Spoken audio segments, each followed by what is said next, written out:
All right, so let's continue with Ruth, which comes after Joshua. Primarily in this story, what happens is Ruth, who is a Gentile woman, in other words, not an Israelite, she is from Moab, which is um, one of the foreign nations that oppresses Israel in Judges, marries an Israelite man. Now, this Israelite man dies, as does uh, his brother and his father, so that Naomi, Ruth, um, and one other woman are left widows. Ruth goes back to Israel with Naomi, and she indicates that it is because she believes in the God of Israel. So let me turn here quickly. Um, She says in verse 16 of chapter 1, "But Ruth said, 'Do not urge me to leave you or to return from following you, for where you go I will go, and where you lodge I will lodge. Your people shall be my people, and your God my God.'"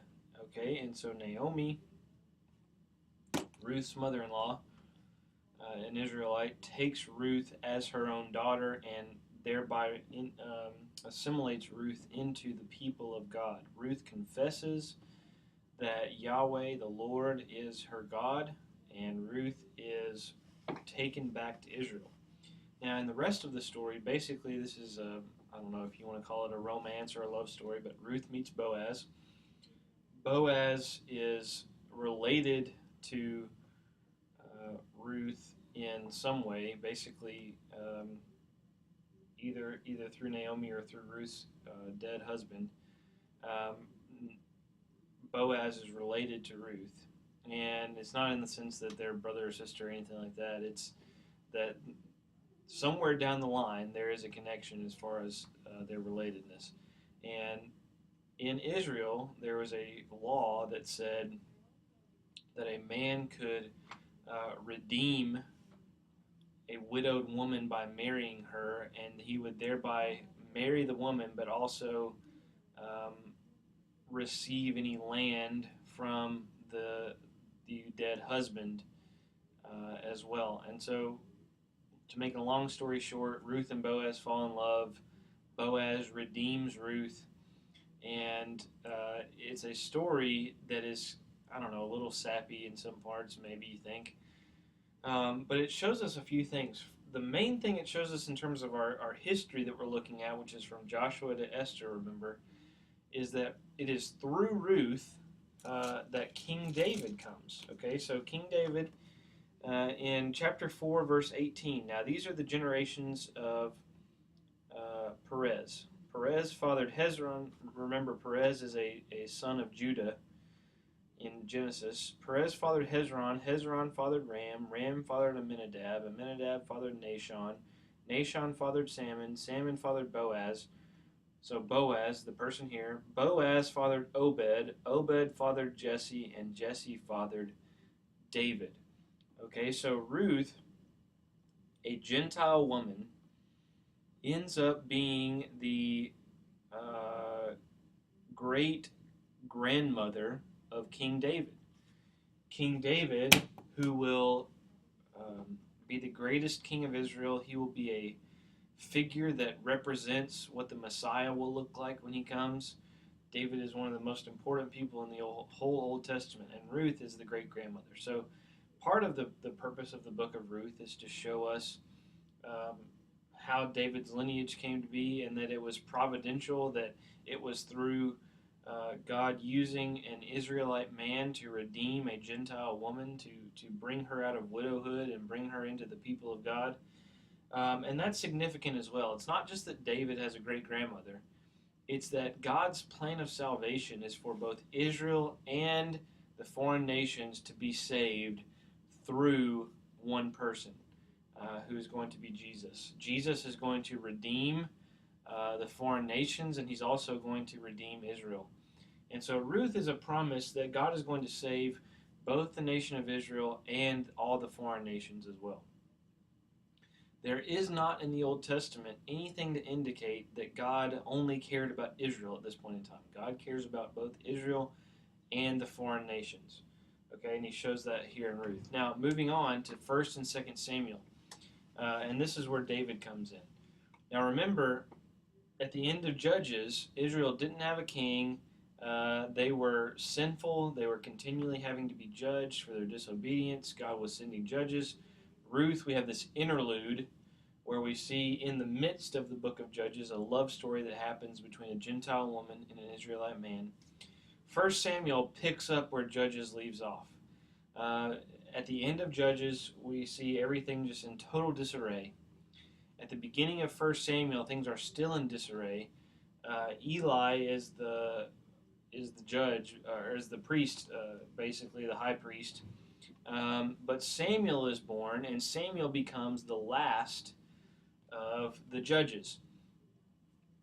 Samuel basically, even though Israel is in the midst of sin at the beginning of 1 Samuel, Samuel leads them back to obedience to the Lord, and he also is the prophet, the judge, who announces that Israel will receive a king. And so you see Samuel here is the last of the judges, continuing on with the book of Judges, and then we have Saul. And Saul is appointed as the first king of Israel. Now, Saul, from the beginning of his kingship, is a coward. He runs from the responsibility. He is rash and quick-tempered, and he makes a lot of mistakes. He makes vows that he should never make. He disobeys the Lord in a few places. So Saul, from the very beginning, is not a good king. And for this reason,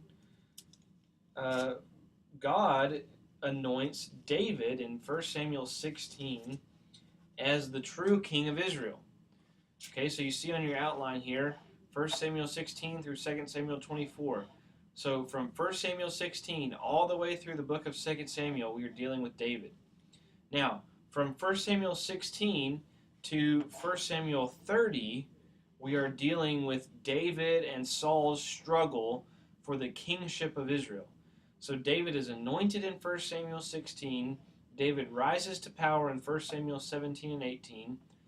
Here he defeats Goliath and wins a few battles.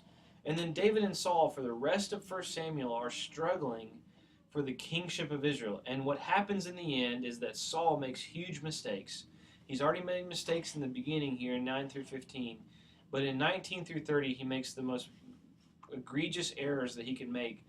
He goes and consults a medium, I don't know what you want to call it, a ghost whisperer, I guess, if you want to go with current terminology, someone who thinks they can speak with the dead, which was just absolutely highly forbidden in Israel.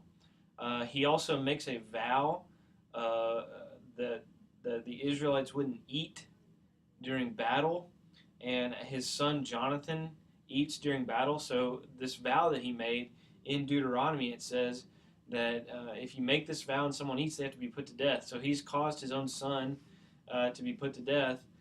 Jonathan actually is killed in battle, but Saul realizes what he's done, how he's done terrible things, and he actually kills himself at the end of 1 Samuel. So David now wins out in terms of kingship, and in 2 Samuel 1 through 10, we see this prosperous reign of David in Israel. David is finally fully in control of Israel. Saul is defeated, he's dead, and David begins to reign. And David is important because David is the man who looks like the Messiah in the Old Testament. Now, we saw Joseph in Genesis and how he looked like the Messiah through being second in command to Pharaoh, being given a wife by Pharaoh, being clothed by Pharaoh. Now David is going to look like the Messiah. He defeats God's enemies. He conquers the rest of the land. He is king over Israel. And he lives a holy life before God. So David is this man who looks like the Messiah. Now, the problem is that he sins, and there's many consequences to that sin, and we'll deal with that in just a second. But here in 2 Samuel 1 through 10, we see that David looks like the Messiah. And in 2 Samuel 7, we get another promise about the Messiah himself. Okay, so 2 Samuel 7, and it is verse 14. I will be to him a father, and he shall be to me a son. In verse 13, it says, he shall build a house for my name, and I will establish the throne of his kingdom forever. Okay, so God is promising that a son of David is going to establish a house for his name and establish the throne of his kingdom forever. And then in verse 14, I will be to him a father, and he shall be to me a son. Now, verse 14 continues and says, when he commits iniquity, I will discipline him with the rod of men, with the stripes of the sons of men. But my steadfast love will not depart from him, as I took it from Saul, whom I put away from before you. And your house and your kingdom shall be made sure before me. Your throne shall be established forever. Okay, so what happens here is David is promised that his throne will last forever, that a son will sit on it, a son of David will sit on it and build him a house, etc. Now, this is talking both about Solomon, the son of David, the immediate physical son of David, but also about Jesus, because it talks about the fact that this son is going to commit iniquity. Now, we know that Jesus didn't commit iniquity, but we also see here that David's throne is established forever, that his kingdom shall be made sure forever, and that happens through Jesus. So God is both promising David something about Solomon, but also ultimately and finally about Jesus. Okay, so we see here in David's prosperous reign that he both pictures the Messiah for us and also receives promises about the Messiah. And then finally, in the rest of 2 Samuel, we see David's sins and their consequences. There are a few things here that David does that are terrible. First of all, there are instances where he tries to take more than he should. So there's an instance with Nathan where Samuel attempts to take some land from a poorer person, and Nathan confronts him about this. That's one instance of something that David does that's not good in the eyes of the Lord. David also mistreats his first wife, Michal, who is Saul's daughter. He's not a very good husband to her. It's not as if David is perfect during 2 Samuel 1 through 10. But the big thing in 2 Samuel 11 through 24 is David's relationship with his wife and with his sons. David ends up committing adultery with Bathsheba. He has prospered. He's had many military victories here in 2 Samuel 1 through 10. And he gets overconfident. He stays home during battle, and he sees Bathsheba bathing outside of his window. Now, I'm sure it's not by chance that he saw that. He asks her to come to his apartment. They sleep together, and Bathsheba conceives. David is understandably nervous about her conception, brings her husband Uriah back from the battlefield, tries to get him drunk and to have him go sleep with his wife, and he won't do it. And he says, no, I'm not going to sleep with my wife. My men can't sleep with their wives right now while they're at battle, so I'm not going to do it either. So David sends him back to the battlefield and deliberately puts him on the front lines, and Uriah dies. David's son that is born, or David's baby that is born as a consequence of his adultery with Bathsheba dies. Also, as a result of his adultery, God curses his family, and there is strife and division in the family from 2 Samuel 11 through the end of the book. His son Absalom is trying to overthrow David. Another son tries to take control when he's on his deathbed. Another son rapes his sister Tamar. So there's just all kinds of disgusting consequences of David's sin. And David also takes a census at the end of 2 Samuel, which was forbidden to do except by God's command. So David does a lot of things wrong. So we see a picture of the Messiah, but we also see that David is not the Messiah. which brings us to 1 Kings, where Samuel is born, and we'll talk about that next.